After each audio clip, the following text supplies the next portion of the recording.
Baik, cuba tengok kitab kita pula. Okey. Muka surat 30 nah, 30. Khiyar aib. Khiyar aib saya nak tanya sikit Pernah tak beli barang bila terima tak puas hati? Ada tak? Beli mesin rumput, terima-terima masya-Allah. Kan? Beli apa-apa sahaja, bila terima tak seperti yang dia tunjuk dalam iklan. Contohnya tu yang orang duk jek kereta tu. Orang duk jek kereta tak ya? Jek kereta dia tahan bagi kereta tu tak jatuh. Kan? Beli kat Shopee. Bila terima, hak tahan tu boleh bola poket. Boleh faham tak? Maknanya kecil ke besar? Kecil. Tu hak orang jek kereta bagi tinggi, letak penahan bagi tak jatuh. Hak buka apa-apa tayar tu tengok tak? Kedai yang duk servis tayar bagai-bagai, dia bila dia keluar tayar, nak perbaik di bawah, mereka akan letak tayar 4 penjuru. Setiap bahagian badan kereta akan letak tayar. Apa hikmah dia? Kalau kereta tu jatuh, dia tak 4 badan sebab tayar duk tahan. Tapi orang yang buat mudah, dia tak letak tayar. Jatuh 4 badan dia mati ya. Baik. Soalan dia, kita tengok dalam gambar, besar tak hak yang duk angkat kereta letak atas dia tu? Besar tak? Bila terima boleh bola poket. Maknanya tipu tak? Tipu. Sama juga isu dia. Kita beli barang, balik-balik di rumah, barang itu jelas rosak. Rosak di ketika berada di tangan kita.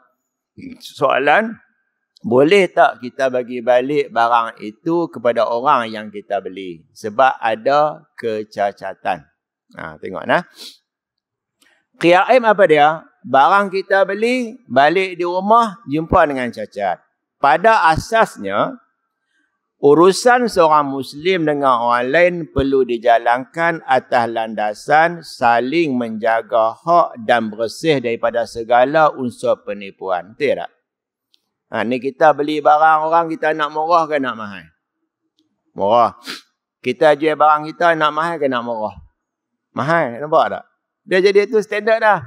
Kalau boleh kita nak jual barang kita, paling mahal. Kalau boleh kita nak beli barang orang, paling murah. Ada tak? Kita tengok kedai ni mahal, kedai ni murah, kita beli kedai mahal. Ada tak? Kita nak hak murah. Dan saya nak tanya, kalau kita beli barang di kedai A, RM20, pergi kedai B, RM15, kita rasa apa? Rasa seronok ke rasa tak seronok? Tak seronok? Sama juga kita. Baik, isu dia, kita beli barang, balik di rumah, barang tu ada aib. Rosak di sana sini. Ini punca dia. Jadi maksudnya, kita beli barang, kita nak dia tipu kita tak? Kita nak dia tipu kita tak? Tak. Kita nak dia tak tipu kita. Dan dia jual barang kita, dia nak tak kita tipu dia? Dia nak tak kita tipu dia? Dia pun tak mau. Kita tak mau kena tipu dan dia juga tak mau kena tipu. Sama-sama tak mau kena tipu. Maka bila kita beli barang, balik-balik rumah, kita kena tipu. Kita rasa apa? Rasa apa? Saya pernah beli ayak. Ayak drinking water lah. Kan, drinking water ni biasanya murah kan. Nak kena drinking water, tengok tudung. Yang ni mineral. Tengok, tak pegang pun tahu sebab tudung dia colour biru. Tudung kalau putih, drinking. Kalau putih drinking, kalau warna lain, merah ke, biru ke, hijau ke, apa ke, itu mineral. Kita beli ayak mineral ni, atau ayak drinking water, bila kita balik rumah, tudung kena pulas tak? Kuat ke tak kuat kena pulas? Kena pulas kuat baru dia terbuka. Kita pulas-pulas, loh senangnya. Dalam kepala kita apa dah? Botol ni buka dah. Tapi kita baik sangka tak? Baik sangka tak tu kedai tolong buka? Baik sangka tak? Dia tolong buka kot. Dia tahu kita tak larat nak pulas. Faham tak? Gaya nak tong tengok-tengok, dalam tu ada kala hijau. Hijau tu mana? Lumut. Saya nak tanya, tipu tak? Tipu. Kalau dia jual ayak, dia tak beritahu ayak apa itu ini, kita beli. Jawapannya tak kata tipu. Sebab kita kena pandailah juga. Tudung biru, mineral. Tudung putih, drinking. Macam tu. Nah, baik. Cuba tengok lagi. Penipuan bererti mengambil harta orang lain dengan jalan yang tidak sah. Dia jual barang yang tak sepatutnya. Rasulullah SAW pernah memberikan peringatan yang keras kepada umat Islam supaya tidak menipu. Nih, Nabi sebut apa? Man, barang siapa ghasya, menipu, falaisa minna, dia bukan termasuk daripada kalangan kami. Tipu banyak jenis lah. Tipu contoh dia lah. Kita nak jual barang yang rosak, kita sembunyi tak kerosakan tu? Kalau tak ada iman lah. Nak jual barang rosak, kita buat apa? Kita jual, harap dia dapat tahu kerosakan tu setelah lama dia beli. Kalau dia beli-beli, nampak siap dah kesilapan dia, tipu, yang tu jelas sangat. Dia marah cepatlah. Baik, beli barang. Okey, jual ayam. Kena beritahu ayam tempatan ke ayam import. Daging. Kena beritahu ada daging tempatan ke daging import. Kena beritahu. Nak tahu senang je. Tuan-tuan pernah pergi makan kenduri ya? Tengok gulai. Tengok dia potong bersegi-segi tak? Kalau bersegi-segi tu apa dah? Import lah. Dia jual kat kita daging, dia tak abang import tak import. Itu bukan tipu. Kita tengok harga pun kita tahu. Ini daging import, bukan daging tempatan. Faham tak? Ayam sama juga. Okey, boleh faham tu no? Dia kena macam tu. Ada benda yang kita yang tak cerdik, tu yang kita tak faham. Contoh, kita beli temikai. Orang jual temikai pun guna plastik kalau apa? Kalau merah. Kita jangan kata, hang tipu aku. Isi tak merah pun. Plastik je merah. Ya Allah. Memang macam tu pun. Awak tak tengok lebih-lebih. Sama lah juga. Beli jagung plastik kalau apa? Kalau kuning. Hak tu, orang yang tak cerdik saja yang dia kata dia kena tipu. Memang macam tu cara orang berniaga. Tu kena faham. Sama juga. Kita beli ikan sardin. Gambar ikan sardin comel tak? Besar tak? Besar. Kita beli kacang goreng. Plastik dia besar tak? Besar. Lagi besar, gambar kacang goreng dekat van. Lagi besar, gambar kacang goreng dekat kelang kacang goreng tu. Lagi besar. Bila kita buka plastik, isi tak macam dalam gambar. Itu sebenarnya tak jadi hal. Sebab gambar dia tak mencerminkan benda di dalam. Memang macam tu. Kalaulah nak ikan yang kita jual ke orang itu nampak daripada luar, harga dia akan tinggi tak? Harga tinggi tak, saya nak tanya sikit. Kalau jual ikan sardin dalam bekas plastik, dalam bekas plastik nak bagi tahan lama, mahal. Saya nak tanya, nak beli ikan sardin yang mahal ke murah? Nak murah? Nak murah ikan sardin dalam tin. Nak mahal ikan sardin dalam bekas plastik. Saya nak tanya, logik ke bekas plastik mahal pada ikan? Yang tu kena faham lah nah. Macam tu. Salah satu contoh menipu dan perniagaan ialah penjual menyembunyikan kecacatan yang ada pada barangan yang dijual walaupun dia mengetahuinya. Dia tahu barang tu ada cacat tapi dia tutup bagi tak nampak. Contoh, kem plekat. Dia lipat bagi cari duduk kat dalam. Orang tengok orang berkenan tak? Kau tak ada apa-apa lah. Tak ada apa-apa. Punca mengapa Nabi marah sangat ialah cuba tengok dalil di bawah. Nabi ni kadang-kadang dia ronda kat market. Tuan-tuan tengok tak perangai orang kampung kita. Ni saya cerita kat kampung saya lah, kampung siapa pun sama lah. Kita tengok pada jauh, seluar dia terlondeh. Dan tengok ada orang lelaki-lelaki seluar terlondeh. Kan? Bila kita sampai dekat, dia angkat seluar. Supaya tak nampak punggung, tak nampak pusat. Bila kita jauh, dia jatuh balik. Orang lain pergi beli, dia tak angkat seluar. Sebab apa dia angkat seluar bila tengok kita? Sebab apa? Dia malu. Dia kata, ish, ustaz mai pula dah. Angkat seluar. Kita pun kadang-kadang kata kat dia, jual lansat ke? Lansat tu mana apa? Seluar nampak pusat. Ni Nabi ronda ni ronda. An-Nabi SAW marra ala subrati ta'amin. Nabi ronda-ronda, Nabi jumpa orang jual makanan yang berbentuk longgok. Tahu longgok? Tahu tak longgok? Longgok macam apa dia, jagung yang dibuang dia punya tu, ataupun kita kata gandum, beras, longgok. Bila longgok, kita tahu tak banyak mana barang kita bukan tahu. Tengok di luar nampak comel belakang tak? Comel. Apa yang berlaku? Fa'adqala yadahu fiha. Nabi tikam benda tu. Tahu tikam?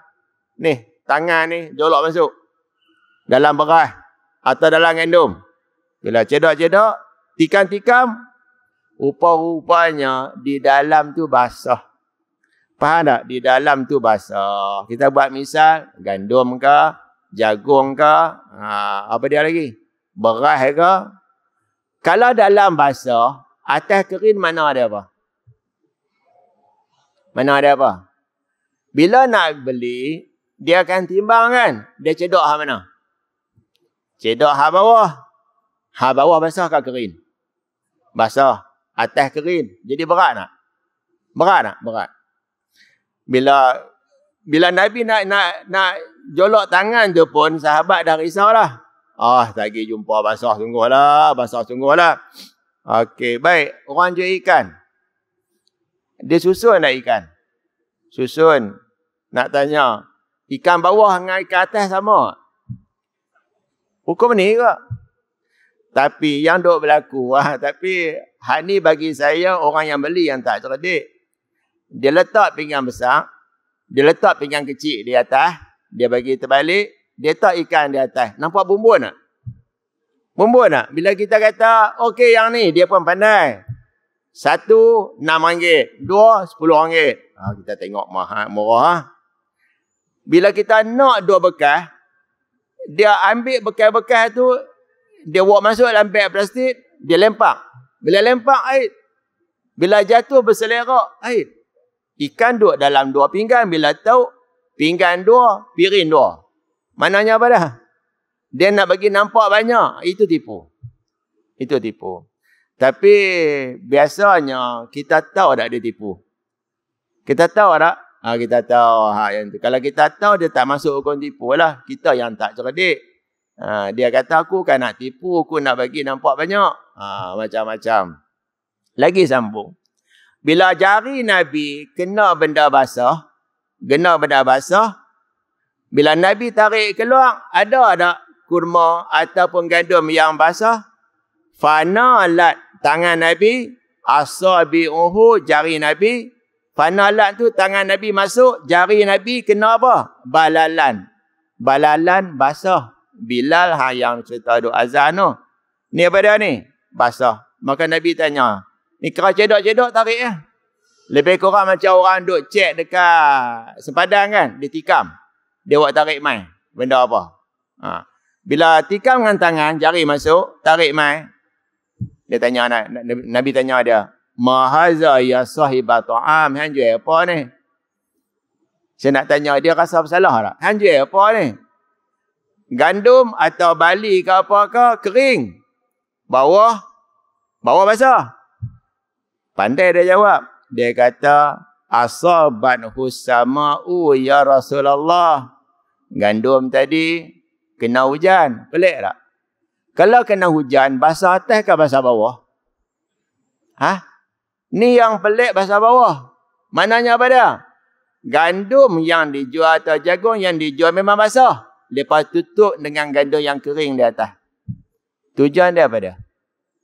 Nak bagi nampak gandum itu molek. Kering molek.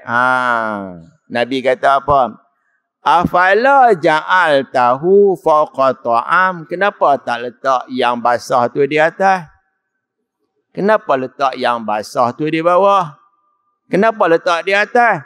Kayyarahun nasu. Supaya para sahabat, orang ramai semua nampak gandum yang basah. Saya nak tanya. Kalau tengok gandum basah, nak beli tak? Tak beli. Kenapa orang beli? Sebab gandum di atas kering. Kenapa kamu letak di atas kering, bawah basah? Kamu nak tipu kan? Tapi dia pandai hujah. Dia kata apa? Hujan turun. Tu yang gandum basah. Yang pelik basah di bawah. Atas kenapa tak basah? Itu. Hadis ini menunjukkan sama sikit atas. Nabi kata, man ghasya, siapa-siapa yang menipu, falaisa minni, dia bukan masuk daripada kalangan aku. Ni nasib baik Nabi. Kalau Sayyidina Umar dapat sakit tak? Kalau Sayyidina Umar dia meronda dapat sakit tak? Dapat sakit lah, menipu, no? Hadis ini menunjukkan perbuatan menyembunyikan kecacatan adalah suatu penipuan. Kalaulah kita berniaga lebih kurang lah, berniaga muatan kemarin dengan hari ni sama tak bentuk dah? Muatan kemarin. Saya tengok di Pasar Tani di Baling. Orang jual muatan. Ada satu longgok tu, dia tulis percuma. Apa maksud? Muatan hak hari ni jual. Muatan hak 3 hari dah tu, percuma. Silap hari bulan, 1 kilo RM1. Soalan dia bagi tahu yang ni hak 3 hari dah. Yang ni hak 2 hari dah. Yang ni hak hari ni. Orang beli tak? Nak murah ambil hak lama. Nak mahal ambil yang baru. Masalahnya, campur. Hak banyak hari di bawah. Hak yang elok duduk di atas. Jadi saya pernah terkena lah. Saya tak bak nama tempat. Beli muatan yang ikat di tahu ikat. Kita tengok comel. Alhamdulillah, muatan bagus. Bohlah kereta. Orang kaya, dia tak bagi anak makan dalam kereta. Sebab makan dalam kereta, dipas masuk dalam kereta. Kita dalam kereta makan tak? Makan belaka lah. Anak makan-makan sedap. Pandai ayah beli. Ayah seronok tak? Pandai ayah beli. Habis hak yang hari tu, jumpa hak kemarin dulu. Dalam muatan hitam. Isteri saya kata, abang selalu kena tipu dengan orang. Sejak kejadian itu, tak beli dah kat kedai tu. Rupanya dia jual muatan, dia balut di luar, dalam tak nampak. Dalam tu hak 2 hari, 3 hari. Dia ingat kita tak tahu kah? Tu tipu. Tipu macam ni tu, memang berdosa. Baik, lagi sambung. Oleh itu menjadi tanggungjawab penjual untuk memperlihatkan kecacatan yang ada pada barangan yang dijual. Kena beritahu. Kira-kira kalau tuan-tuan, kita lungguk muatan hak hari ni, kemarin dulu, ataupun kemarin. 3 lungguk lah saya nak tanya. Muatan mana yang orang akan beli? Muatan hari ni, muatan kemarin, muatan malu. Muatan mana yang akan laku? Hari ni, hak kemarin dulu laku tak? Laku kalau letak murah. Alasan dia apa dia? Aku bukan nak makan kulit, aku nak makan isi. Kulit lawa atau mana pun kau orang makan. Tak apa.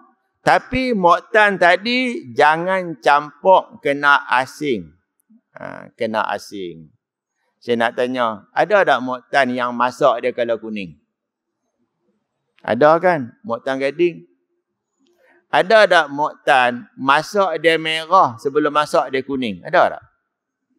Ada, hijau, kuning, lama-lama merah. Saya nak tanya, muatan yang masak dia merah, dikerat masa kuning, sedap nak makan? Muatan yang masak merah, sebelum merah dia kuning, Masa dia kuning tu kalau kita kerat kita jual masam. Maka kita bila beli kena tipu. Salah. Okey, kenyataan ini disokong oleh Nabi SAW. Ada satu hadis, Al-Muslimu akul Muslim. Orang Islam saudara dengan orang Islam yang lain.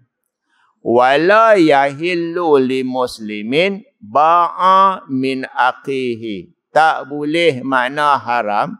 Seorang Islam dia jual. Dia jual barang yang dia jual dah ke orang lain. Ba'a min aqihi bai'an fihi aibun, yang padanya ada aib. Bagaimana aib? Dia jual barang, ada aib, dia sembunyi. Sama juga, dia jual anggur manis dalam masam. Yang ni saya pernah kenal masa duduk ngaji luar negara dulu. Minta 2 kilo, dia pun timbang 2 kilo. Kita rasa manis. Dia letak atas meja kan. Kita ambil sebiji. Oh, manis. Kita kata dia halwa awi. Manis sungguh, manis sungguh. Arab dia tak cakap lah manis melecah. Kita kata halwa awi. 9 kilo, 2 kilo. Timbang. Oh, dalam kepala manis, sedap. Balik rumah duduk tingkat 5. Saya pernah duduk di rumah tingkat 7. Naik sampai atas, lift tak ada. Nak turun fikir dulu. Nak naik fikir dulu. Makan-makan, basuh-basuh, makan-makan, masam. Nampak gaya dia penipu tak? Tipu. Aku rasa tadi manis. Hak manis dia tak jual. Dia tak jual. Dia jual hak masam. Saya hangat hati, bolam plastik, turun balik pergi kat kedai. Dia kata kat dia, hanjui anggur apa, masam. Aku rasa tadi manis. Faham? Dia kata apa kat saya? Bagi anak-anak makan. Saya kata, ingat aku anak aku bodoh macam hang. Jadi saya tinggal kat dia, pergi kat dia nak buat apa pun. Dia tipu. Dia bagi kita rasa yang manis. Yang sebenarnya tak manis, dia tipu. Baik, lagi sambung. Kalau ada aib, apa Nabi kata? Illa bayyanahu lahu. Kalau barang ada aib, kena cerita. Abang Allah ni saya jual pelam ni. Dia masam sikit. Kalau nak beli, belilah. Pasal nak orang jual pelam-pelam tepi-tepi jalan? Pasal nak? Kita beli-beli rasa-rasa, ya Allah, masam. Tangan kita jadi kalau kunyit, mana apa? Pendam dalam kunyit. Tu dia nak bagi lawa dia. Dia bukan nak tipu, nak bagi lawa. Tapi bila dia jual, dia beritahu mana sebenarnya masam, itu cerita lain. Orang bukan Islam juga termasuk dalam maksud hadis ini. Faham tak? Maknanya kalau Nabi larang orang Islam menipu, orang yang tak Islam juga tak boleh menipu. Lagi sambung. Akhlak dalam Islam bersifat kemanusiaan. Saya nak tanyalah. Berbohong ni orang Islam tak boleh. Dengan orang tak Islam pun tak boleh bohong juga. Kalau orang Islam tak boleh menipu, orang tak Islam pun tak boleh menipu. Cuba sekali lagi. Selain penjual, sesiapa sahaja yang mengetahui kecacatan tersebut juga wajib menjelaskannya kepada orang lain walaupun dia bukan penjual maupun pembeli. Kita tengok orang berniaga, dia menipu. Kita kedai sebelah dia. Kita abang, tak usah duk beli kat kedai tu. Dia tipu. Macam mana tahu? Aku tahu Dia berniaga kali dengan aku. Dia tipu apa aku tahu. Jangan duk beli kat dia. Kita abang kat orang tu. Tak jadi mengumpat. Faham tak? Dia jual tu sebenarnya bukan elok pun. Tak usah beli kat dia. Cerita kat dia. Lagi sambung. La yahillu li ahadin. Tidak halal bagi seseorang. Yabi'u syai'an. Dia jual sesuatu yang barangkali ada cacat. Illa yubayinu ma fihi. Jadi dia kena cerita barang tu rosak di mana, elok di mana. Contoh. Dia nak jual kereta murah-murah. Dia kena abang. Dia kena abang tak? Kereta ni aku jual murah. Macam duk tahu lah murah. Ada rosak di sana sini. Kalau nak ambil lah. Kalau tak nak tak payah. Ada satu kejadian. Kesianlah anak murid saya. Kereta dia tengah-tengah duk naik. tiba-tiba putih dua, nanya. Nanya tak? Accident, putih dua. Sebelum putih dua tu nampak macam nak putih. Dia jadi kiat ke mana tu? Pup belaga, putih dua. Jadi nak tanya, apa kereta yang dia jual tu? Kereta potong. Kereta potong. Sepatutnya tak boleh macam tu. Nak cerita hanya bila berlaku kemalangan, mereka bagi tahu kat saya lah. Kereta tu, besok kena pergi Puspakom. Rupa-rupanya, kereta tu bila dijual, kereta potong. Kereta jenis sambung. Sambung tu sangat bahaya lah. Kalau nak jual benda-benda yang tidak bagus, kena cerita. Barang ni macam ni. Barang ni macam ni. Barang ni macam ni. Kena abang macam tu. Biar orang terima lah. Nah, lagi sambung. Kena cerita yubayinu ma fihi wala yahillu lima ya'lamu zalika illa yubayinu. Siapa-siapa yang tahu ada orang menega penipu, dia kena abang ke orang dia ni menega menipu. Saya nak tanya jadi bergaduh tak? Aku tak kacau hang, dia kacau aku sebab apa?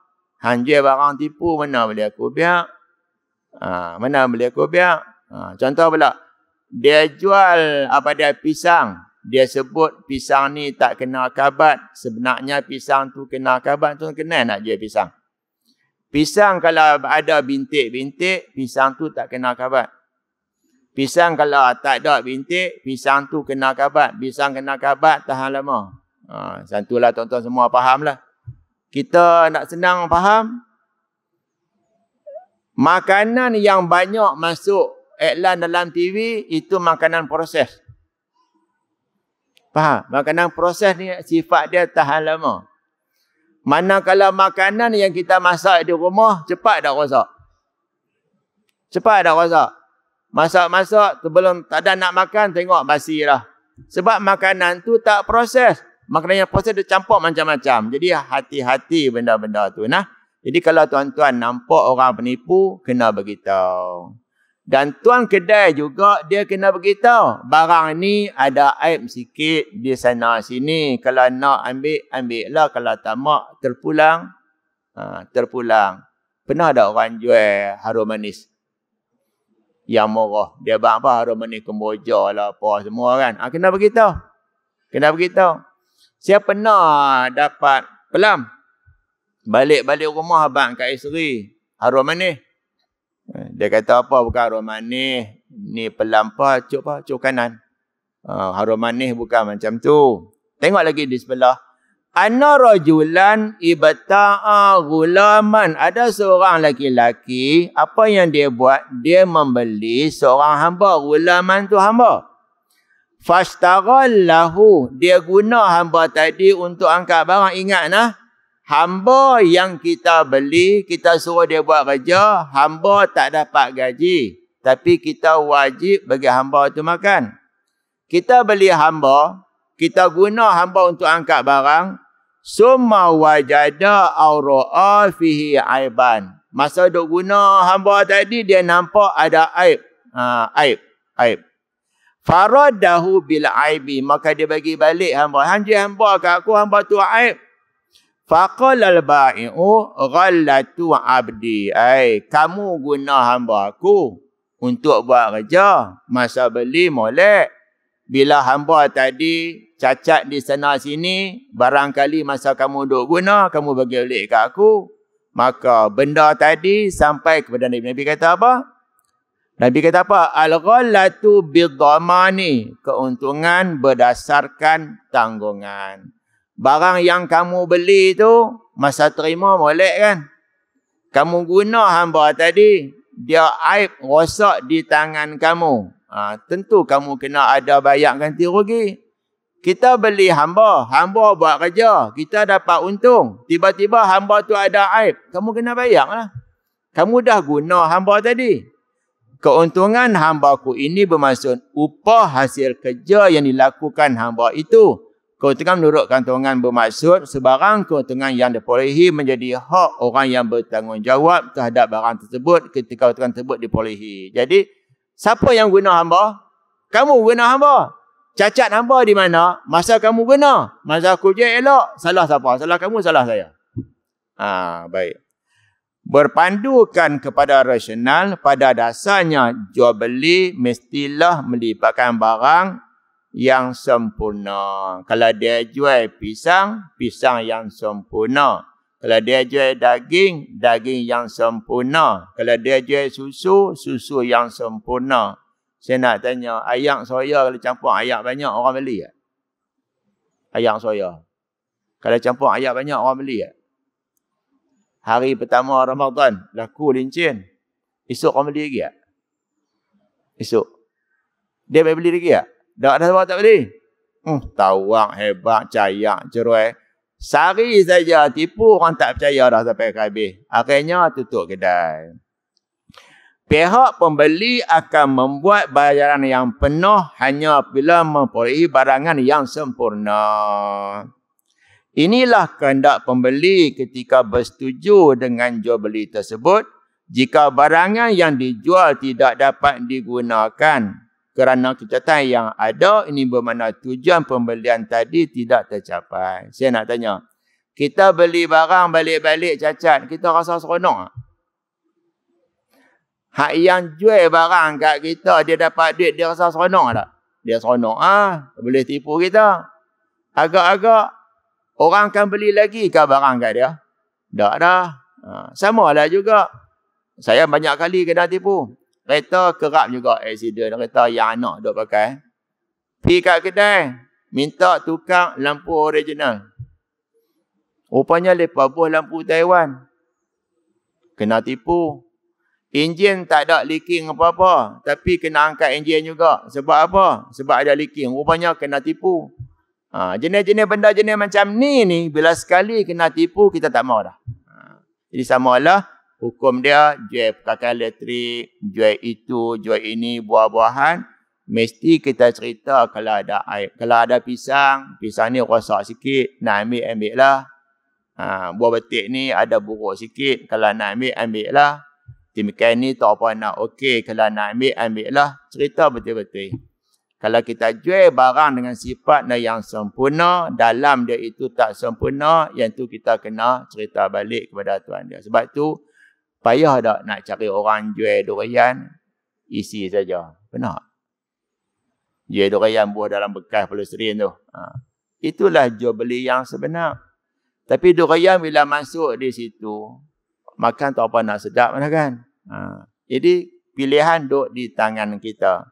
Kalau nak tipu, kalau nak apa-apa, berdosa. Nak je barang yang rosak, kena beritahu rosak di mana. Pernah dengar tak pasal karat? Pasal karat. Duk je belah tasik guguk ada kan? Ceritalah barang ni macam ni. Kadang jual jam, nama Orient. Dia punya enjin dia ambil hal lain. Itu tipu juga. Macam tu nah. Wallahualam. Nanti kita bincang pula tajuk baru, syarat dibenarkan qiyar aib. Wallahu a'lam. Bismillahirrahmanirrahim. Allahumma hdina wahdi bina waj'alna sabilan liman ihtada. Allahumma ja'al jam'ana haza jam'an marhuma wa tafarruqana mi ba'dihi tafarruqan ma'suma. Wassalamu alaikum warahmatullahi wabarakatuh.